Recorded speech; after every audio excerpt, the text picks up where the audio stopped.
Fellas, please don't skip this intro because it's really important. First off, Inside the Mind video number 1 was amazing. It was great. I got a lot of good feedback. So episode 2 is going to look a little bit different, and let me explain the formatting and how it's going to benefit both you and me. So if you're not aware, I currently host lessons. If you guys hit me up on Twitter in the DMs, I'll totally take you up. Just make sure you guys DM me over there. I do lessons, and the way I do it is in a 3-step process. So first off, we begin with you guys send me a 9-inning video, preferably a game that's maybe not your best game ever. You send me that video, I break it down, I timestamp it, then I'll hop into a Zoom call with you. We'll talk over everything I find, all the different timestamps I point out. Then I give you the next best steps, so what you can work on to fix it, what I need to see changed, and what I expect you to get to, for example. So if you're like an all-star player, I expect that these changes will be able to make you a Hoff player, a legend player, whatever it will be. I'll make sure that you guys can maximize. So it's the best way for me to use your gameplay to make you better. So I'm going to do that exact same format and kind of show you guys the format with myself and my own gameplay. Today, we're going to be taking footage from the recent weekend. I played in the Bullpen Bash, finished top 16, got a little bit of money out of that tournament. But I'm going to take the gameplay of the game I lost so then we can kind of talk about some touch points of what I did right or wrong. This is another iteration of Inside the Mind, but if you guys are liking the video, make sure you guys are hitting that like button. Make sure you guys are hitting that subscribe button because we're almost at 4,000 subscribers on the channel, which is huge for me, and I love to keep making these videos for you guys, so make sure you guys are hitting that subscribe button. Otherwise, let me know in the comments what format you prefer, whether it's these post-game commentaries that I'm doing like today, where I kind of go over the footage after, or if you prefer for me to talk through the game. Or maybe we could even do in the future a little bit of both, where maybe I play the game and then review it after. Totally an option for that as well. It might be a really long video. I don't know. But we could try and do that in the future as well. So if you guys are liking these videos, again, make sure you guys let me know. And let's get straight into it and what I need to break down about my gameplay. Now, fellas, of course, when I'm breaking down my gameplay, it's a little harder for me than in comparison if I've taken one of your gameplays. So for me, of course, even as a top player, there's always things I can do to do better. But a lot of it's going to be me harping on one thing because for me, it's a little bit more of pick and choose about my gameplay because, of course, I do a lot of things good in the game still. When I'm pulling apart people's gameplays who play and maybe even anyone who's under GOAT, it's a lot easier for me because I can do certain things like mechanics I see or approaches I see. Like a lot of that stuff, of course, I've perfected it mostly for myself because it's me, right? I'm the one who's been teaching people what I do. So there's still flaws in my game. I'm going to break down everything I could find and everything I want to talk about. I'm not going to give next steps on how I can get better because I'll, of course, keep that internal for myself. But, of course, if I give lessons out to you guys, I always give out next steps and how I can help you guys. And I always keep an open communication line so then we can always talk through things if there's ever any confusion. So let's get straight into it. We're going to start off with timestamp 556. And again, there's going to be some common themes. You're going to see some repetition in some of the stuff I'm saying because again, there's only so much I can talk about, but a lot of it's pretty common. So you'll see I'm facing Clemens here. I've got Jorge Posada at the plate. And again, this is going to be a common trend, and this is the mistake that cost me the game. See this fastball. Now, we're playing on Legend, so the ball comes in quick. Especially in a tournament, there's a lot of pressure, of course.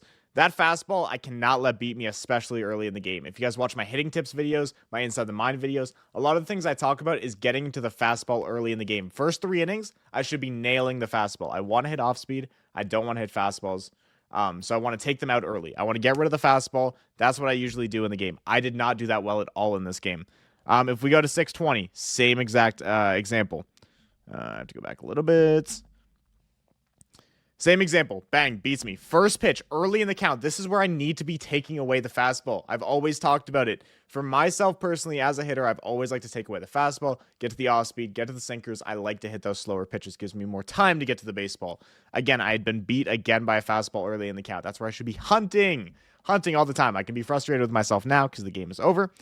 If we go a few seconds up here, the very next pitch to Candelario here, it's an 0-1 count. You'll see the pitch coming from Clemens here. It's going to be a sinker. Now, I am all over the sinker foul. Okay, that's a great swing out of me. I like that a lot. But again, what does that set me up for? I was late on the fastball. I was all over the sinker / slower pitch. I should be hyped up for a fastball right now. And I get beat again. This is setting the table because even when I'm on the fastball, I then am able to attack the ball so much early in the game. Right now, I'm now sitting back. I'm waiting for splitters, sliders, all this stuff. It's not coming. He's not giving it to me. And when I'm getting beat and creating a hole for like that for myself so early, now all of a sudden it's in my head. So I've been out a couple times on fastballs. I'm like, crap, I've got to catch up, right? I've got to be able to get to the fastball. Now I'm going to, totally screw up my game. It's going to be messy. So you guys are going to see some really bad mistakes. That's going to really cost me this game as my opponent starts to blow it open. If we go to 7:25 here, this will be the next timestamp. I'll go back. I wish there was a little bit of a shorter backwards button, but I guess there isn't on here. I usually do it across Zoom, so it's a little bit easier, but that's okay. Usually people send me a YouTube link, so I just scroll with the scroller. I don't think I can scroll on this.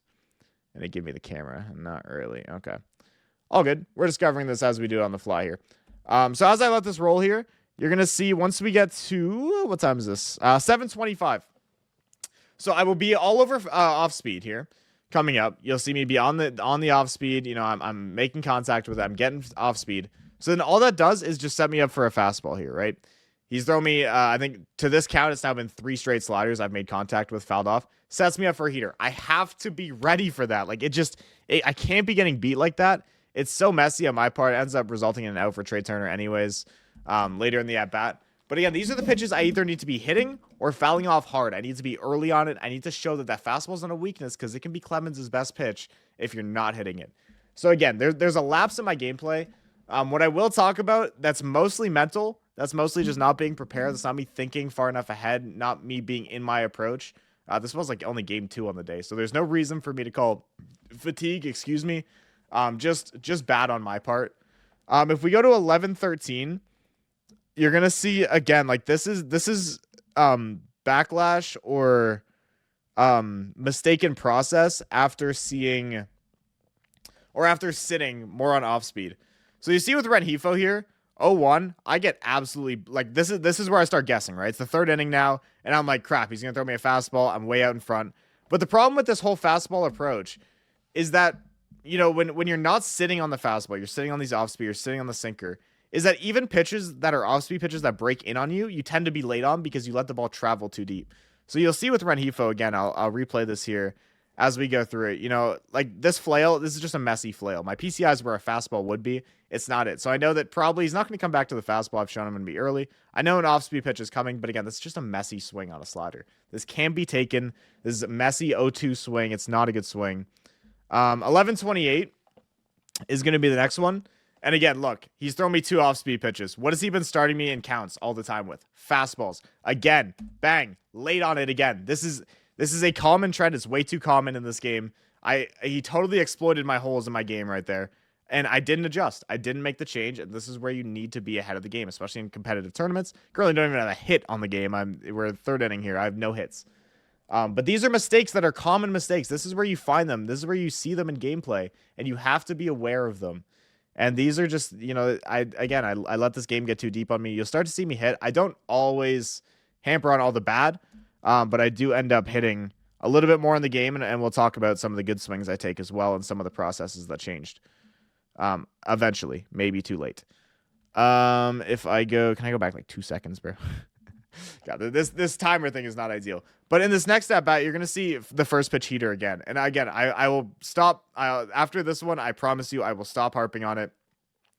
But you're gonna see a first pitch heater coming up to Candelario again. We saw it in his first at bat.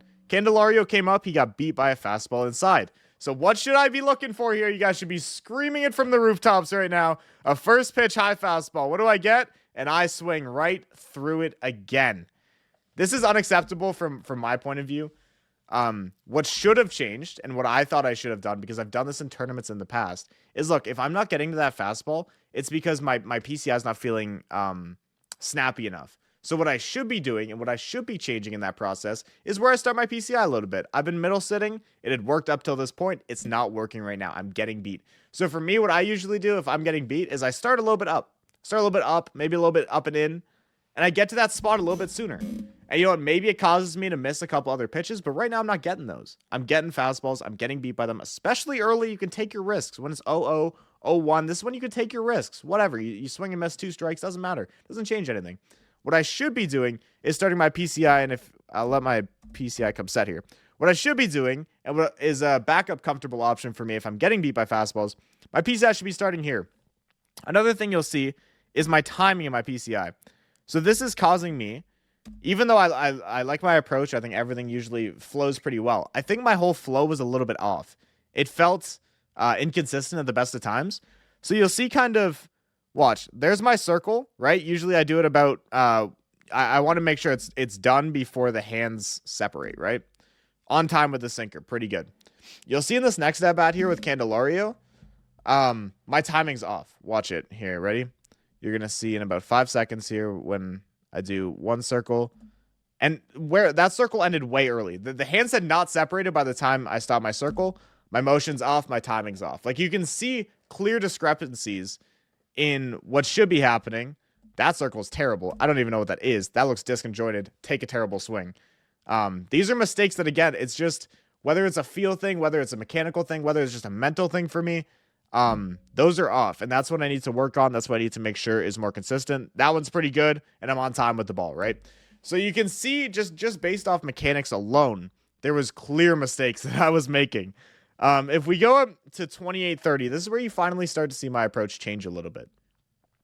And when I say aggression, I'm going to use the term aggression a little bit. Aggression doesn't mean swinging first pitch. Aggression doesn't mean chasing pitches. Aggression means attacking their hardest pitch. So for me, again, that would be Clemens in that situation with his fastball. Attacking the hardest pitch is what I want to talk about.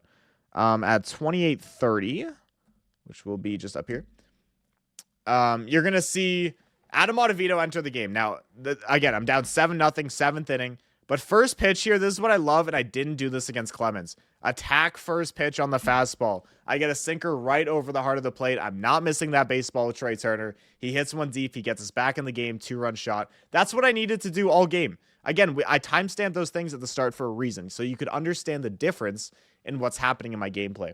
So now you can see Trey Turner's gone deep. That's a big home run for me, and I was on the fastball early. What does that do? It takes away his weapon. Now all of a sudden he's going to be shy to throw the sinker. So if we go up a little farther to 31-50, I'd love to talk about the approach change again. You're going to see Ottavino will still be in the game at this frame in time. After we turn this double play. We spin this, and Beltran's coming out. This is the top of the order. This is bottom 8. So I got 2 innings left in the game. And what do you need to do? You need to attack that first pitch and get on that fastball if he gives it to you. First pitch to Beltran. What do you know? Another one right over the middle. It's an easy swing. It's a fast pitch to hit. Bang, barrel me. Now, for my last timestamp that I have written down, 32-20 here. I talk about this a lot in my lessons as well when I do lessons for people. So this will be good general information for you as well. As I let this just catch up because I want to talk a little bit. Willie Castro coming up, and what I talked about aggression, there's bad cases of aggression. You're going to see here with Willie Castro, there's going to be a new pitcher come in. Jonathan Loaizaga will enter the game. And what do I want to do? I want to do the exact same thing that has worked for me. The Trey Turner home run, the Beltran home run. What do I do? Attack first pitch, hardest pitch. Here it comes. To Willie Castro, you can see his hardest pitch comes in. His sinker, I'm late. I'm getting beat by it. That's bad aggression, but that's okay. We take that off the chin. What should you do next? Well, you probably want to take a pitch, right? You want to see one? Bang, I go and chase. This is not good aggression, okay? When I talk about aggression and being to the spot, doesn't mean chase pitches. It means hitting their hardest pitch. He comes with a slider. There's a sloppy 0-1 swing. I throw away the at-bat. I chase a slider on a pitch I just can't simply do anything with. Terrible swing, and again, that comes down to the approach. I missed my pitch. I missed the spot. If I am all over a sinker first pitch, like I was with Beltran, like I was with Trey, either that Castro at bat ain't advancing because I just homered, or B, he's throwing me a changeup. He's not throwing me that slider there. There's no way he does because I would have been early. I would have been on it. And that slider is a great pitch to play off if they're late already. So we wouldn't have seen that. So those are the timestamps I've come up with in my gameplay. Again, if I do lessons with you guys, and again, please, my Twitter's in my bio. Please hit me up for these. I think they're the best way you can possibly improve. I've had nothing but great results. I can get you guys in contact with people I've done them with as well. I have another one scheduled for this week. So make sure you guys are getting in there soon if you guys want to get these done. I think they're the biggest help, and they're the easiest way to just have free-flowing chat with me as well. But I have a lot more differences when I'm talking about other people's because, again, like I talked about, there's approaches, there's PCI movements, there's settings, there's all these different things that I can touch on if it's not mine because I have all my stuff set up the way I think it should be. But I hope you guys were able to really see some good insight in this video. What I really want you guys to take away from this video is the fact that there's always mistakes in gameplay and there's always approach flaws, or there's always mechanic flaws. There's always flaws in everybody's gameplay. So I want you guys to understand that no matter if it's my gameplay as a top player or if it's your gameplay or whatever, if you need somebody to analyze it, or even yourself to analyze it and sit down and watch the game back and go like, I think I did this wrong, I think I did that wrong, it'll help you so much more than just thinking in the moment. This is the best way for me to understand my gameplay too and know what I need to change going forward. Of course, I'm going to go make those changes. I'm going to work on those changes. I'm not going to broadcast them though, because I don't want to give out anything too much. But I hope you guys really enjoyed this video. If you guys like this video, again, make sure you guys are hitting that like button. Hit that subscribe button. DM me for lessons if you guys want to. Let me know in the comments how you guys found this video. And I will catch you guys in the next one. Peace.